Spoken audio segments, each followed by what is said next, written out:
అందమైన పాసురం. ఆండాళ్ళ తల్లి మనకి ఒక పద్ధతిని నేర్పింది, ఒక జీవన విధానాన్ని మనకి నేర్పింది. అందులో చివరి పాసురం చెబుతోంది, అంగు ఇప్పరిసు అంగు అప్పరైకొండ వారు.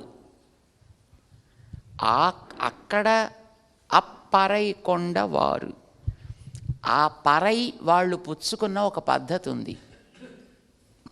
మొట్టమొదటి ఎవరు ఈ పరై పుచ్చుకున్నారు? గోపికలు.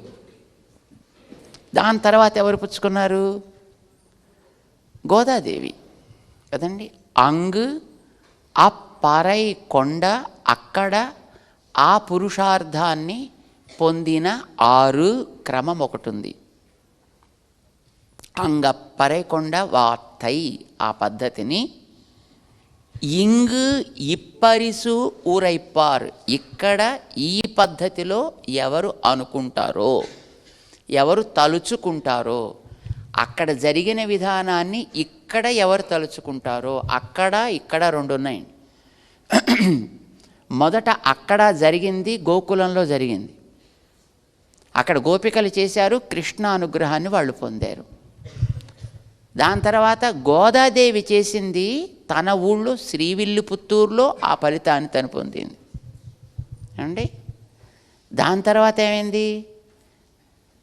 అక్కడ జరిగినటువంటి ఆ గోదాదేవి చేసిన విధానాన్ని శ్రీరంగ క్షేత్రంలో రామానుజాచార్యుల వారి యొక్క సన్నిధానంలో అక్కడ జరిగేటటువంటి ఆ ప్రవచన గోష్ఠిని అప్పుడు అక్కడ తాళ్ళు తలుచుకున్నారు. గోదాదేవి ఇలా చేసిందిట, ఇలా పొందిందిట అని చెప్పుకున్న వాళ్ళు ఎవరు? రామానుజుల వారు ఉపదేశం చేస్తుంటే అక్కడ ఉండేటటువంటి వారందరూ కూడా దాన్ని తలుచుకున్నారు. ఆ తర్వాత భట్టరు వారు చెబుతుంటే వారి దగ్గరుండే వారంతా తలుచుకున్నారు. ఆ తర్వాత మన పెద్ద స్వామి వారు చెబుతుంటే అప్పటి వాళ్ళంతా తలుచుకున్నారు. ఇప్పుడు మనం అనుకుంటుంటే మీరంతా వింటున్నారు. ఇప్పుడు ఇక్కడ మీరంతా వింటుంటే ఆ టీవీల్లో చూస్తే వాళ్ళంతా అనుకుంటున్నారండి. అక్కడ అప్పుడు జరిగిన ఆ విధానాన్ని ఇక్కడ ఇప్పుడు ఇలా చదువుతున్నారు. ఇంతేనండి. మిమ్మల్ని ఏం చేయమని చెప్పట్లేదండి. మిమ్మల్ని ఏమి తెల్లవారుజామున లేచి చన్నీళ్లలో స్నానం చేసి కఠినమైన నియమాలు పాటించమని మీకు ఎవ్వరికీ ఏం చెప్పట్లేదండి. నో. మిమ్మల్ని ఎవరిని కషాయాలు తాగమని చెప్పట్లేదండి. మిమ్మల్ని ఎవరిని కొండలు మొయ్యమని చెప్పటం లేదండి. మిమ్మల్ని ఎవరైనా వేపరసం తాగమని చెప్పట్లేదండి. అలాగేం అక్కడ వాళ్ళు అలా చేసినారట అని ఇక్కడ మనం ఇలా అనుకుంటే చాలండి. ఇక్కడ రామేశ్వరరావు గారి యొక్క దివ్య భవనంలో గోష్ఠి జరుగుతోందిట, ఆండాళ్ పాసురాల్ని చదువుకుంటున్నారట అని ఎవరో కూర్చుని అనుకున్నారనుకోండి. అలా అనుకుంటే ఏమవుతుంది? చేస్తే కాదు, ఇలా అనుకుంటే కలిగే ఫలితం ఏమంటే చివరి పాసురం చెప్తోందండి. ఎందుకంటే వ్రత ఫలితం 3వ పాసురంలో అయిపోయిందండి. అంటే ఇప్పుడు వ్రతం ఫలితం కాదు. ఇప్పుడు ఇక్కడ మామూలుగా చేసే వ్రతాలకైతే చివరి ఫలశ్రుతి చెప్తారండి జనరల్గా కదా. అదంతా స్తోత్రం అంతా చదివేశాక లాస్ట్ శ్లోకంలో ఎక్కడో ఫలశ్రుతి చెప్తుంటారు. కానీ మన ఆండాళ్ళది ఇది జీడి మామిడి అండి. జీడి మామిడి తెలుసునా? మామూలుగా అయితే పువ్వు పూసి పూత వచ్చి పువ్వు పూసి కాయ కాసి ఆ పండు పండి అప్పుడు లోపల గింజ వస్తుందండి. పద్ధతే ఈ దేనికైనా అంతే కదా. కానీ జీడి మామిడికో ముందు గింజ వచ్చి గింజ వెనకాతల పువ్వు వచ్చి అప్పుడు దాని తర్వాత పండు వస్తుందండి. రివర్స్. ఫల ముందు సీర్ అంటారు దీన్ని మన ఆళ్వార్లు. ఫల ముందు సీర్ అంటే గింజ ముందు పండు తర్వాత. ఎక్కడైనా ఉంటుందండి. ఇప్పుడు మన ఉద్యోగం చేసేవాళ్ళకి ఏం చేస్తారు? 1వ తారీఖు నుంచి 30వ తారీఖు దాకా పనిచేస్తే 31వ తారీఖు నాడు అంతా క్యాలిక్యులేట్ చేసి 1వ తారీఖున వాడికి జీతం ఇస్తారు, నెక్స్ట్ 1 నాడు జీతం ఇస్తారు. కానీ మన పద్ధతి అలా కాదు, మన ఆండాళ్ళ పద్ధతి ఎదిగండి, ముందు జీతం ఇచ్చి కొంచెం పనిచేయరని ఆయన ఉంటుందండి ఎక్కడైనా. అమ్మ కనుక ముందు ఫలితాన్ని ఇచ్చేసి తర్వాత సాధనం, ఫలం ముందు సాధన తరువాత. సాధారణంగా లోకంలో అలా ఉండదు, కానీ భగవంతుడిదంతా అంతేనండి. చూడండి, భగవంతుడు మనకి ఏదో పుణ్యం చేస్తే ఈ జన్మ ఇవ్వలేదండి. జన్మ ముందు ఇచ్చేసి ఆ తర్వాత మీరు తంటాలు పడండి, తర్వాత మీరు చేసుకోండి రా అన్నాడు. ఎంత అదృష్టం అండి ఇది. ఏదో చేస్తే రావాల్సిన జన్మ ముందు ఇచ్చేసి ఆ తర్వాత తెలుసుకోండి రా అంటే మనం దీన్ని దుర్వినియోగం చేసుకుంటే మరి ఎవడు దానికి మనకు ఉపకారం చేయలేడండి. అంచేత మనది ఏమంటారు దీన్ని, సాధనకి ముందే ఫలము చేతిలో పెట్టి ఇప్పుడు సాధన చేసుకోండి అని చెప్పడం లాంటిదన్నమాట. ఇది మన ఆండాళ్ళ తల్లి చెప్తోంది. ఈ తిరుప్పావ అనుకుంటే చాలు, ఆ వేళ ఆ గోపికలకి ఎంత ఫలం వచ్చిందో, ఆండాళ్ళ తల్లికి ఎంత ఫలం వచ్చిందో, రామానుజుల వారికి ఎంత ఫలం వచ్చిందో, పరాశర భట్టర వారికి ఎంత ఫలితం వచ్చిందో, మన ఆచార్యులకి ఎంత ఫలితం వచ్చిందో, ఇది అనుకుంటే మనకు కూడా అంత ఫలితం వస్తుంది. అది మనకి ఈ తిరుప్పావైలో మనకి చెప్పేదన్నమాట. దాన్ని చాలా అద్భుతంగా మన ఆండాళ్ళ తల్లి మనకి అందించింది. వంగ కడల్ కడైంద మాధవనై కేశవనై తింగళ్ తిరుముహత్తు చేయిഴയാர் సెన్రు ఇరైంజి. సెన్రు ఇరైంజి, ఈ గోపికలంతా అక్కడికి వెళ్ళి ప్రార్థన చేశారు. ఎట్లాంటి గోపికలు? తింగళ్ తిరుముహత్, చంద్రకాంతి వంటి ముఖకాంతి కలిగినటువంటి గోపికలు వీళ్ళంతా. చంద్రుడి సంబంధం చూడండి, మళ్ళీ ఇక్కడికి వచ్చింది. మొట్టమొదటి పాసంలో చంద్రుని గురించి చెప్పారు, జ్ఞాపకం ఉందా మీకు? ఎక్కడ? మది నిరైంద, చంద్రకాంతి నిండిన రోజులని చంద్రుడి గురించి ఆరంభం చేశారు. చంద్రుడితోటి ఆరంభం, మళ్ళీ చంద్రుడితోటి ముగింపు. చంద్రుడెవరు? ఆచార్యుడండి. దేముడు సూర్యుడు, ఆచార్యుడు చంద్రుడు. అంటే ఆచార్యుడి దగ్గర సొంతంగా ఏముండదండి, చంద్రుడి దగ్గర సొంతంగా ఏముండదు. సూర్యకాంతే ఉంటుంది చంద్రుడి దగ్గర కూడా. కానీ సూర్యకాంతి నేరుగా సూర్యుడి నుంచి వస్తే మనకి అబ్బా ఎండండి, ఎండ తెరేసేస్తే బాగుండు అన్నట్టు అనిపిస్తుందండి మనకి. కానీ అదే చంద్రుడు కనిపిస్తుంటే తెర తీయండి, ఇంకా చూడాలి అలా చంద్రుడిని, ఇంకా చూడాలి చంద్రుడిని అని అనిపిస్తుంది అనమాట అండి, కదండి. అంటే సూర్యకాంతియే అయినప్పటికీ అది చంద్రుడి ద్వారా వస్తే మనకి ఆస్వాద యోగ్యమైనట్టుగా భగవంతుడి యొక్క అనుగ్రహాన్ని భగవంతుడు నేరుగా ఇస్తే మనకి సూర్యకాంతిలాగా పొడుస్తుంది. అది ఆచార్య ఉపదేశం మూలంగా లభిస్తే అది మనకి ఆనందాన్ని ఇస్తుంది. అందుచేత అది ఎప్పుడు కూడా ఆచార్య ద్వారానే లభించాలి అని భీష్మాచార్యుల వారు ఉపదేశం చేస్తారు పాండవులకి. అందుచేత మనకి ఆచార్య సంబంధం మొదట ఉండాలి, చివర ఉండాలి, మధ్య కూడా ఉండాలి. ఎప్పుడు కూడా ఆచార్య సంబంధం పోవటానికి వీల్లేదు. ఇక్కడ ఉండేటప్పుడు తెలియని వాటిని తెలియచేయడం కోసం, మధ్యలో ఉండేది ఆ భగవంతుడి సేవ చక్కగా చేయడం ఎట్లాగో తెలియడం కోసం, భగవంతుడి దగ్గరికి వెళ్ళిపోయిన తర్వాత కూడా ఆచార్యులు ఉంటారు, చేసే సేవని ఎట్లా మరింత చక్కగా పెరగాలో మనకి నేర్పటం కోసం అప్పుడు కూడా ఆచార్య సంబంధం ఉంటుంది అనేది మనకు ఒక సంప్రదాయ విశేషం అన్నమాట. దాన్ని మనకి తెలియచేస్తున్నట్టుగా ఆండాళ్ళ తల్లి తింగళ్ తిరుముఖత్ సేయిഴയാర్, తింగళ్ చంద్రుడి వంటి, తిరుముఖత్ అందమైన ముఖములు కలిగినటువంటి, సేయిഴയാర్ గోకులానికి చెందినటువంటి గొల్లపిల్లలు, గొల్లెతలు. వీళ్ళందరూ కూడా గొల్లెతలు అంటారండి, గొల్లవారు గొల్లెత అనమాట. సో ఈ గొల్లెతలంతా కూడా సేయిഴയാర్ సెన్రు ఇరైంజి, వీళ్ళంతా స్వామి సన్నిధికి వెళ్ళి అక్కడ ప్రార్థన చేశారు ఈ వ్రతం ద్వారా కదా. ఎలా చేశారు? ఎవరిని స్తోత్రం చేసి చేశారు? వంగక్కడల్ కడైంద మాధవనై కేశవనై. ఆయనని ఆవేళ అసలు చేసిన రోజు రావడం చూసాడో తెలియదు, కానీ మా ఆండాళ్ళ తల్లి మాత్రం చూసిందండి. ఆయన ఏం చేసేట ఆయన వీళ్ళు ఇంతలా చేసేట్టుగా తయారు చేసుకున్నాడు ఆయన. ఇప్పుడు వీళ్ళెవరికి దేవుడు తెలియదు, దెయ్యము తెలియదండి వీళ్ళకి.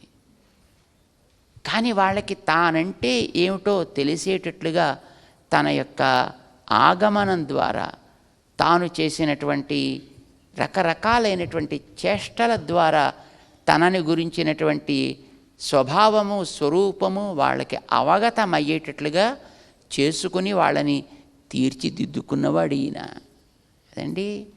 అంచేత వాళ్ళు వెళ్ళారంటే అది వీళ్ళ గొప్ప కాదు, అది కూడా అలా చేయించుకున్న ఆయన ఘనత. ఏం చేసి చేయించుకున్నాడు ఆయన?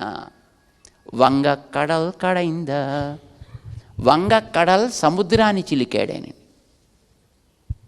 ఎవరు చిలికినవాడు? మాధవనై కేశవనై. ఆయనకు 2 పేర్లు పెట్టారండి అప్పుడు. ఒకటి మాధవుట్ట, 2 కేశవుట్ట. మాధవుడు అంటే అమ్మతో కూడుకున్నవాడు, మా ధవ అంటారు. మా అంటే లక్ష్మి, ధవ అంటే ఆమెకు ప్రియుడైనటువంటి వాడు, లక్ష్మీపతి అని అర్థం. రెండవది కేశవ, అందమైనటువంటి కేశ సౌందర్యం కలవాడు అని అర్థం అండి.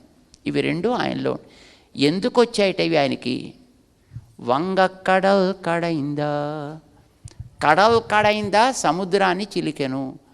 సముద్రాన్ని చిలుకుతుంటే ఆ సముద్రంలో తరంగాలు రావడమే మాత్రం మనకి మన భాగవతంలో వ్యాసుల వారు చూశారండి. వ్యాసుల వారికి కూడా కనిపించని ఓ అందం మన ఆండాళ్ళమ్మ కనిపించిందండి. అందులో పడవలు కూడా ఉన్నాయటండి. సముద్రంలో వంగ అంటే పడవలు ఉన్నాయి. ఎందుకు పడవలు వచ్చాయి? మరి ఆ పడవల్లో ఈయన చిలుకుతూ ఉండేటప్పుడు ఎంత అందంగా చిలుకుతున్నాడో చూడ్డానికని వచ్చిన ఋషులంతా ఉన్నారటండి. ఆయనకి మంగళం పాడడానికి అక్కడ చేరినటువంటి మహానుభావులంతా ఉన్నారటండి. మరి సముద్రాన్ని చిలకడం అంటే మాటలటండి. సముద్రాన్ని చిలికింది ఎవరో చెప్పండి?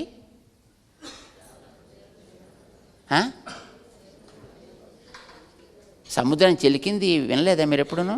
ఎవరు చిలికారు? దేవతలు అసురులు అనుకుంటున్నారు, కాదు. ఎవరు చిలికింది? పాప ఈయనే చిలికిందండి. సముద్రాన్ని చిలుక్కున్నది ఈయనే. ఆ చిలికేటప్పుడు ఈయన అవతారం ఎత్తాట తెలుసునా మీకు? అని ఒక్కటే తెలుసును మీకు. 8 అవతారాలు ఎత్తాడండి ఆయన. ఎట్ ఏ స్టెచ్ 8 అవతారాలు ఎత్తి సముద్రాన్ని చిలుక్కున్నాడండి ఆయన. మాటలు కాదండి. మనకి తెలియదు పాపం ఎంత కష్టపడ్డాడు ఆయన చిలుక్కోవడం కోసం అని. ఏమిటి చేశాడు అప్పుడైనా? సరే, మీ అందరికీ చరిత్ర తెలిసి ఉంటుంది కనుక జస్ట్ దాన్ని బ్రీఫ్గా చెప్పేస్తా. దేవతలకి అసురులకి ఎప్పుడో చికాకులు వస్తూ ఉండేవి. ఎవరి మట్టికి వాళ్ళకే మనం చచ్చిపోకుండా ఉండాలంటే అమృతం తాగాలట. అమృతం ఏమో సముద్రంలో ఉంటుందిట, దాన్ని చిలకాలట. సరే, దేవుడు సహాయం అడుగుదాం అని రాక్షసులు వెళ్ళారు, దేవతలు వెళ్ళారు. కానీ దేవుడు ఒకళ్ళతోటొకళ్ళు కొట్టుకుంటే అమృతం రాదర్రా. అమృతం comes when there is coordination, not competition. పోటీ వల్ల రాదు, పొందిక వల్ల వస్తుంది. కలిసి ఉంటే వస్తుంది తప్ప కలహించుకుంటే రాదయా. అంచేత మీరందరూ చేయాల్సింది stop fighting, join together and put effort. ఎప్పుడైనా అంతే కదండి, నియమం అదే కదండి. కలిసి ఉంటే 10 మంది మంచి పనులు చేయగలమా? ఎవరి మట్టుకు వాళ్ళు కొట్టుకుంటూ ఉంటే మనం మంచి పనులు చేయగలమా? మన ఇండియన్ క్రికెట్ టీం గురించి చెప్తుంటారు, each player is so great అండి. అందరూ రికార్డ్ బ్రేకర్సే. వికెట్లు తీసుకోవడంలో వికెట్లు తీసేవాడు రికార్డ్ బ్రేకర్, రన్నింగ్స్లో రన్నింగ్ చేసేవాడు రికార్డ్ బ్రేకర్, అదో కీపింగ్లో కీప్ చేసేవాడు చాలా రికార్డ్ బ్రేకర్. కానీ టీం ఎప్పుడూ గెలుస్తూ ఉండదటండి. ఎందుకని? కలయిక, coordination which is very important.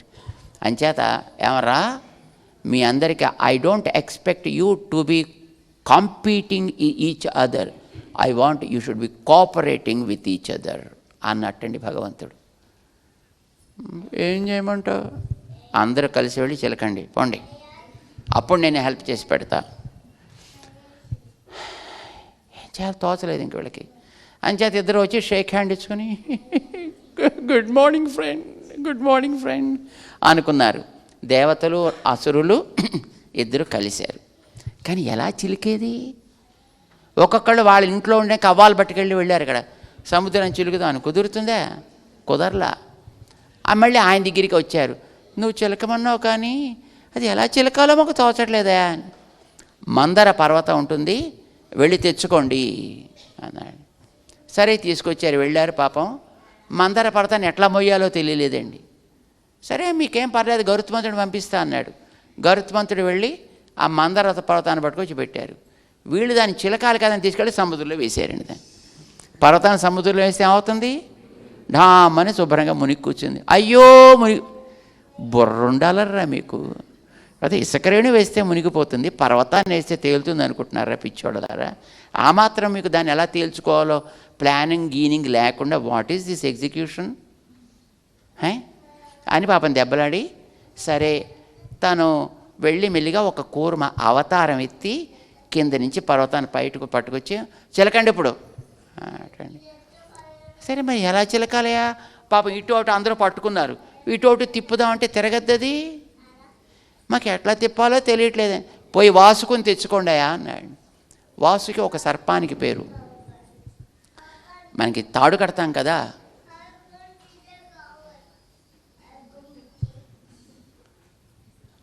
ఆ తాడు చుట్టినట్టుగా ఆ పర్వతానికి వాసుకి అనేటటువంటి ఒక సర్పాన్ని చుట్టి తిప్పడం ఇప్పుడు తిప్పుకోండారా అన్నారు. మళ్ళీ అందులో కూడా సర్పం అంటే దానికి తల తోక ఉంటాయి కదండి. ఇప్పుడు మనుషులకైతే తల తోక లేకుండా ప్రవర్తిస్తుంటారండి, కానీ సర్పాలు అలా ఉండవండి. దానికి తల ఉంటుంది, తోక ఉంటుంది. సరే ఎవరు ఇటు పక్క నించోవాలి? మళ్ళీ ఇందులో ప్రెస్టేజ్ అండి. మళ్ళీ ఇప్పుడు మొదటి తీర్థానికి ఎవడికి, రెండవ తీర్థం ఎవడికి అన్నట్టుగాను. సో మరి సరే పాపం చెప్పారట రాక్షసులతోటి, రాక్షసులారా మీరు తోక పట్టుకోండి, మేము తల పట్టుకుంటాం అన్నట్టండి.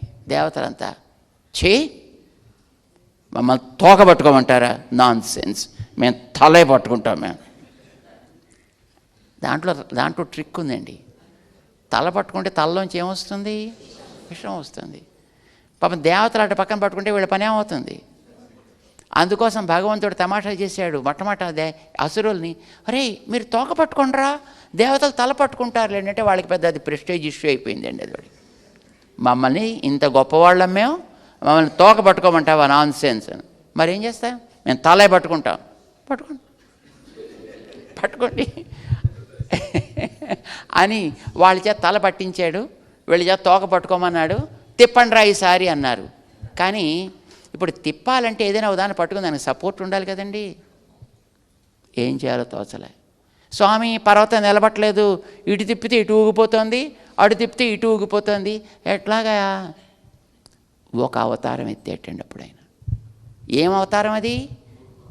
నో, ఆకాశమంతా వ్యాపించి సర్వవ్యాపకుడై ఆ పర్వతాన్ని ఇటు అటు ఇటు అటు ఒర్లిపోకుండా, ఇలా వాలిపోతుంది కదండి, ఇలా వాలిపోకుండా. మీరు ఎప్పుడైనా కవ్వాన్ని చిలకడం తెలుసునా మీకు? ఇండ్లలో చిలకాలంటే కవ్వాన్ని ఏం చేస్తారు?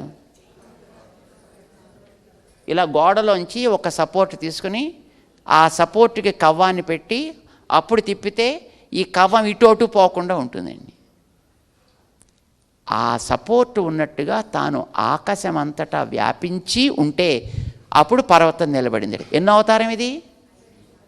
మొదటి అవతారం ఇది పర్వతాన్ని పైకెత్తినది. రెండవ అవతారం ఆ పర్వతం ఇటు అటు వాలిపోకుండా దాన్ని నిలబెట్టినది. ఇది రెండవ అవతారం అండి.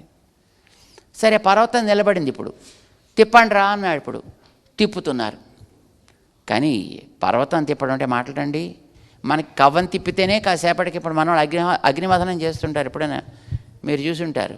ఈ అగ్నివధం చేయడానికి కొంతమంది కూర్చున్నారంటే తిప్పేవాడు తిప్పుతూ ఉంటాడు, తిప్పి తిప్పి తిప్పి చెమటలు పట్టేసి వీడు పక్క తప్పుకుంటూ ఉంటాడు, ఇంకోటి వస్తుంటాడు. కష్టం అండి ఇది, తిప్పడం చాలా కష్టం. దాంతో కాసేపు తిప్పేటప్పుడు దేవతల్లో శక్తి కాస్త క్షీణించిపోయింది. అమ్మో మేము తిప్పలేకపోతున్నామే అన్న. దేవతలలో ఒక రూపం ఎత్తేటండి తాను. ఇప్పుడు దేవతలు కొంత బలం వచ్చింది. అప్పుడు వీళ్ళు ఇచ్చారు తిప్పడం ప్రారంభించారు. కాసేపటికి అసురుల్లో శక్తి తగ్గిపోవడం ప్రారంభించింది. మరి అప్పుడేం చేయాలి? అసురుల్లో మరొక రూపం ఎత్తేటండి ఆయన. ఎన్ని రూపాయలు అయ్యేప్పటికి? కిందొకటి, పైనొకటి, దేవతల్లో ఒకటి, అసురుల్లో ఒకటి. ఇప్పుడు దేవతలకి శక్తి వచ్చింది, అసురులకు శక్తి వచ్చింది. ఇప్పుడు బ్రహ్మాండంగా తిప్పడం ప్రారంభించారండి. తిప్పేటప్పటికీ ఆ పాము కాస్త, అంటే అది కూడా ప్రాణే కదండి, అది పాపం దానికి పగిలిపోవడం ప్రారంభించిందండి. వీళ్ళ గట్టిగా పట్టుకుంటే దాని తోక ఏమవుతుంది? నలిగిపోవడం ప్రారంభించింది. తోకలో ఒక రూపం ఎత్తేటండి ఆయన. ఆ తర్వాత తల నలిగిపోవడం ప్రారంభించింది, తలలో ఒక రూపం ఎత్తేటండి. ఆ తర్వాత పొట్ట, దానికి మధ్యలో పొట్ట ఒకటి ఉంది కదా, దాన్ని చుట్టి పెట్టింది. ఇప్పుడు మీ తాళ్ళు చిలికే అలవాటు ఉన్న వాళ్ళకి తెలుస్తుంది. తాడు తిప్పగా తిప్పగా ఏమవుతుందండి? దానికి ఉండేటటువంటి పురి కాస్త ఊడిపోతుంది. దాని పురి అంటారు దాన్ని. దానికి ఎలాగా ట్వైన్స్ చేసి పెడతారు కదా, ఆ పురి ఊడిపోతే పీలికలి కింద వచ్చేస్తుంది. ఈ పాము గతి అట్లా అయితే పొట్టలో మరొక రూపం ధరించేటండి ఆయన. ఎన్నయ్యా ఇక్కడికి? ఇప్పుడు పాము బలపడింది, దేవతలు బలపడ్డారు, అసురులు బలపడ్డారు, పర్వతం నిలబడింది, ఊగిపోకుండా ఆగింది. ఇప్పుడు తిప్పుతుంటే పర్వతం కాస్త పౌడర్ అయిపోవడం, అది కూడా అంత రాళ్ళు మట్టే కదండి ఉండేది. పర్వతం కాస్త క్రమంగా ప్రెదలిపోవడం అంటారు దాన్ని. గట్టిగా ఉండేది ఇలా లూజ్ అయిపోతే ప్రెదలిపోవుట అని దానికి పేరండి. ఇప్పుడు ఏం చేయాలి? పర్వతము లోపల మరో రూపం ధరించాడండి. ఎన్ని అయ్యాయండి? 8 రూపాయలు ఎత్తాయండి. మనకు ఒకటే తెలుసునండి, ఇంత కష్టపడ్డది దేనికోసం అండి అయినా?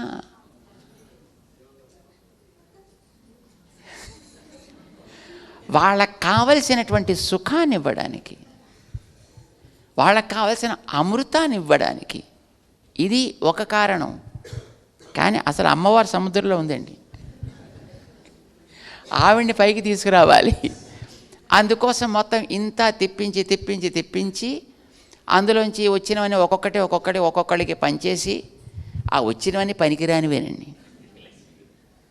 లక్ష్మీదేవి వచ్చిన తర్వాత శుభ్రంగా ఆవిడ్ని తీసుకుని మనవాడు సరే ఇంకా వెళ్ళండి రా అని పంపించాడు. ఆ రకంగా లక్ష్మీదేవిని ఎందుకు తెచ్చుకున్నాడు ఆయన? మనను అనుగ్రహించడానికి. తాను మన అనుగ్రహించాలంటే అమ్మ తనతో పాటు ఉన్నప్పుడే తనలో ఉండేటటువంటి స్వాతంత్ర్యాన్ని ఆవిడ అణచి, తనలో ఉండేటటువంటి వీళ్ళని దండించాలనే ప్రవృత్తిని తగ్గించి, వీళ్ళ మీద ప్రేమని పుట్టించి, వీళ్ళ కోరికలు తీరేటట్టు ఆవిడ రికమెండ్ చేస్తుంది, పురుషకారం చేస్తుంది. అందుకోసం ఆవిడతో కూడి ఉంటేనే లోకరక్షణ. అంచేత ఈ లోకం కోసం తాను వచ్చినప్పుడు అమ్మ లేకుండా వస్తే ఉత్త దండగా. అప్పుడు ఈ లోకంలో ఆయన యాక్టివిటీస్ సరసంగా ఉండవండి. ఎలా ఉంటాయి? అసరసంగా ఉంటాయటండి. సరసంగా ఉండవు. అసరసం అభవత్. నువ్వు కనుక లేకపోతే, మన పరాశర భట్ల వారు అంటారు, అమ్మా నువ్వే కనుక స్వామితో పాటు లేకుండా ఆయన ఈ లోకంలో పంపిస్తే ఈ లోకం అంతా నానా కంగాళం అయిపోయి ఉండేది. ఎందుకంటే ఆయనకి ఏమీ చేత కాదు వచ్చి ఇక్కడ ఆవిడ పక్కన లేకపోతే. ఇప్పుడు అమ్మవారు ఉన్నారు కనుక అన్నీ ఎక్కడికక్కడ ఏమి అవసరం మొత్తం అవన్నీ సర్ది పెడితే మనం పైన కూర్చుని అత్తగారి పెత్తనలాగా ఇది జరిగిందా, అది జరిగిందా, మా శ్రీకుమారి గారు తంటాలు పడి పాపం పగలు రాత్రి ఇటు అటు అంతా ముందు వెనక చూసుకుని ఎక్కడెక్కడ వంట వాళ్ళు ఏం చేస్తున్నారో, వాళ్ళకి సామాన్లు వచ్చాయో లేదో, వాళ్ళకి డబ్బులు ఇచ్చారు లేదో, వాళ్ళు మార్కెట్కి వెళ్ళారు లేదో, వస్తువులు తెచ్చారు లేదో, తెచ్చిన వాళ్ళు వండుతున్నారో లేదో, వండిన వేస్ట్ అవుతున్నాయో ఏమిటో, అవన్నీ ఉపయోగపడుతున్నాయో లేదో, ఇక్కడి సామాన్లు కావాలంటే దీనికోసం రాత్రి ఎంత ప్రయత్నం చేసి ఉంటారండి. ఈ వస్తువులన్నీ సేకరించి వాటన్నిటిని తెచ్చి అన్నీ పెట్టి అన్నీ చేస్తే మనం టైంకి వస్తూ ఉండాలి. అన్నీ ఉన్నాయా, అన్నీ బాగా జరిగాయా, అరే ఇక్కడ ఇది లేదేంటి, నువ్వు చూడొచ్చు కదా ముందర. అంటే మనకు అంతవరకే తెలుస్తుందండి పాపం. వెనకాత అన్నీ సర్దేటటువంటి వాళ్ళకి తెలుస్తుందండి అమ్మ చేసే పని అది. ఆయన ఈ లోకంలోకి వచ్చి అవతరిస్తే ఆయన అవతారం సఫలం కావాలి అని అంటే దాని వెనకాతల గ్రౌండ్ ప్రిపరేషన్ అంతా చేయాల్సిందంతా అమ్మే. అంచేత అమ్మ లేకుండా వస్తే సరసంగా ఉండదు ఆయన బతుకు, ఇక్కడ అసరసంగా ఉంటుందన్నమాట. అంటే విరసం అన్నారు కదా మీరు, పోనీ అలాగే నానసలు అది విరసమైనా కావచ్చు, అసరసమైనా కావచ్చు, రెండు ఒకటే. అలా అయిపోయి ఉండేదమ్మా అంటారు పరాశర భట్టర్ వారు. అందుకోసమే మా ఆండాళ్ళ తల్లి చూసి వంగక్కడల్ కడైందా మాధవనై, సముద్రాన్ని చిలికి అప్పుడు మాధవుడు అయ్యావయ్యా నువ్వు, మాధవ లక్ష్మిని ధరించిన వాడవయ్యా అప్పుడు. కానీ ఆ సమయంలో ఎంత కష్టపడ్డావయ్యా, చిలుకుతుంటే ఒళ్ళంతా అదిరిపోదండి, జుట్టంతా చెదిరిపోదండి, ఆ ఎగిరిపోయేటటువంటి అలా ఎగురుతుండే కేశాలని చూసింది మా అమ్మ. ఏం అందమయ్యా, అది ఎగురుతున్నా కేశాలు అందంగానే ఉంటాయిటండి. అంచేత ఆయన పేరు కేశవనై. అంటే నువ్వెంత సున్నితము, ఎంత సుకుమారమైన వాడివి, ఇంత కష్టపడుతున్నావంటే ఇది కేవలం ఈ లోకాల్ని బాగు చేయడం కోసమనే, మా కోసమనే నువ్వు ఇంత శ్రమ పడుతున్నావు, ఇన్ని పనులు చేస్తున్నావు. అలాంటి స్వామిని తింగళ్ తిరుముఖత్ సేయిഴയാർ సెన్రిరంజి, ఈ గోపికలంతా వెళ్ళి ఆయన్ని ప్రార్థన చేసి, ఏమైంది ప్రార్థన చేస్తే, అంగ్ అప్పరై కొండవాత్తై, ఆ వేళ ఆ ఊళ్ళో వాళ్ళు అప్పుడు పొందినటువంటి పరై, ఆ పరమ పురుషార్థం ఉందే, ఏమిటి వాళ్ళు కోరుకున్న పురుషార్థం కూడా, ఏడేడు పిరవెక్కుం ఉందన్నోడు తోమే యావోమ అనేదే వాళ్ళు కోరుకున్నారు. ఆ చేసినటువంటి క్రమం ఉంది, ఆ క్రమము, దానికి పేరు 6 అంటే క్రమము అని అర్థం అండి. క్రమమును అనాలంటే ఆ తై, అంగప్పరై కొండ వాత్తై, దాన్ని చెప్పింది ఎవరు, గోపికలు చేశారు. కానీ మనకేం చెప్పలేవాళ్ళు. గోపికలు కూడా వ్రతం చేశారండి, కానీ వాళ్ళకి కలిగిన లాభం ఏదో వాళ్ళ వరకు పొంది హాయిగా తృప్తిగా ఉన్నారు వాళ్ళు. లాభం ఏంటండి మనకి? ఇప్పుడు ఒకడేదైనా ఒక పని చేసి దానివల్ల ఒక లాభం కలిగితే ఆ లాభాన్ని తర్వాత జనరేషన్కి వాడు ఇవ్వగలిగితే, జనరేషన్కి వాడు కూడా ఉపయోగపడేట్టు చేయగలిగితే అప్పుడు వాడు ఉపకారకుడు. ఇప్పుడు దేవుణ్ణి తపస్సు చేసి సాక్షాత్కరించుకొని దర్శనం చేసిన వాళ్ళని గొప్పవాళ్ళు అనలేదండి, వాళ్ళని ఋషులు అన్నారంతే. అంటే వాళ్ళు చూశారు. కానీ ఎవరైతే అట్లా చూసి ఆ చూసిన దానిని మరొకరికి చెప్పారో వాళ్ళు మహర్షులు అయ్యారండి వాళ్ళు. అయితే కొంతమంది చెప్పేసి ఊరుకున్నారంతే, కానీ కొందరు అట్లా చెప్పి ఊరుకోలేదండి. చెప్పినప్పుడు వాళ్ళు మాత్రమే వింటారు, కానీ తర్వాత తరాల వాళ్ళు వినాలంటే దాన్ని ఒక గ్రంథస్థము చేసి ఇవ్వాలి. ఒక స్క్రిప్చర్ కింద ఇచ్చేసినట్లయితే ఎంతకాలం తర్వాతనైనా చదువుకుందని జ్ఞాపకం పెట్టుకుంటారు కదండి. Document is a permanent stuff, right? So అట్లాగా ఎవరైతే కలిగిన అనుభూతులని గ్రంథస్థం చేసి తర్వాత తరాలకు ఇచ్చారో వాళ్ళు ఉత్త ఋషులు కాదండి, మహర్షులు కాదు, వాళ్ళు పరమ ఋషులు అయ్యారండి. వాళ్ళు పరమ ఋషులు. అందుకోసమే మనకి వేదం ప్రతిరోజు లేవగానే నీ బతుకు ఈవేళ ఇలా దిద్దుకోవడానికి మార్గము చూపించే గ్రంథాలుగా రచించి ఇచ్చినటువంటి ఆ పరమ ఋషులని తలుచుకుంటూ బతకవా. లేవగానే ఈ మాట చెప్పమని చెప్పిందండి మనకి వేదం. ఏమని? ఓం నమః పరమ ఋషిభ్యో నమః పరమ ఋషిభ్యః. వాళ్ళు పరమ ఋషులు. పరమఋషులు అంటే రచించి గ్రంథాలు తర్వాత తరాలకు ఇచ్చిన వాళ్ళు. అంచేత వాళ్ళని ఎప్పుడూ కూడా మరిచిపోకండి అని చెప్పింది. అంచేత గోపికలు చేశారు, కానీ వాళ్ళు గ్రంథస్థం చేసి ఇవ్వలే. కానీ మా ఆండాళ్ళ తల్లి ఎంతో ఉపకారం చేసిందండి మానవ జాతికి. తాను వ్రతం చేయడమే కాదు, వ్రతం చేసి తాను ఫలితాన్ని పొందడమే కాదు, ఆ పొందిన క్రమం ఎట్లా మనం కూడా చేసి పొందొచ్చునో దాన్ని డాక్యుమెంట్ చేసి ఇవాళకి కూడా మనం తలుచుకున్నట్టుగా ఇచ్చింది చూడండి ఆవిడ. ఇప్పుడు ఈవేళ కూడా మనం తిరుపావి చదవగలుగుతున్నామా లేదా? ఈవేళ కూడా ఆ అమ్మ చెప్పిన విధానాన్ని మనం గుర్తించగలుగుతున్నామా లేదా? ఇవాళకి కూడా ఆవిడ ఆచరించినటువంటి పద్ధతిని మనం కూడా ఆచరించగలుగుతున్నామంటే this is the benefit what she bestowed on us. మనకి అనుగ్రహించినటువంటి ఒక గొప్ప దయ మన ఆండాళ్ళ తల్లిది. అయితే ఆండాళ్ నేను గోదాదేవిని ఇచ్చినాను అని చెప్పుకోలేదండి ఆవిడ, కానీ చెప్పిందండి. తనని అందంగా మనకి పరిచయం చేసుకుంది. ఎవరి ద్వారా? తమ ఆచార్యుల ద్వారా పరిచయం చేసుకుందండి. ఎవరు గోదాదేవికి ఆచార్యులు? వాళ్ళ నాన్నగారే, విష్ణు చిత్తుల వారే. విష్ణు చిత్తుల వారికి ముద్దుల పట్టి అయినటువంటి గోదాదేవి. పట్టరపిరాన్ ఆయన పేరు పట్టరపిరాన్ అంటారండి. ఆయన పట్టరపిరాన్ కోదై సొన్నా. ఎప్పుడూ మనవాళ్ళు నేను నేను అంటారండి, కానీ నేను ఎట్లాంటిదో తెలుసుకుని అంటారండి. ఇది మన సంప్రదాయంలో ఉండే గొప్పతనం. అహం మంచిదే, కానీ అది సోహం కాదండి, అది దాసోహం. దాసుడినైనా నేను ఉండొచ్చండి ఎప్పుడు. ఇది మన గోదాదేవి మనకి చెప్తానమాట. పట్టర్ పిరాన్ కోదై సొన్నా. అయితే పట్టర్ పిరాన్ వాళ్ళ నాన్నగారి గొప్పతనం ఏంటి? ఆయన గొప్పతనం ఏంటో తర్వాత చెప్తోంది దాంట్లో.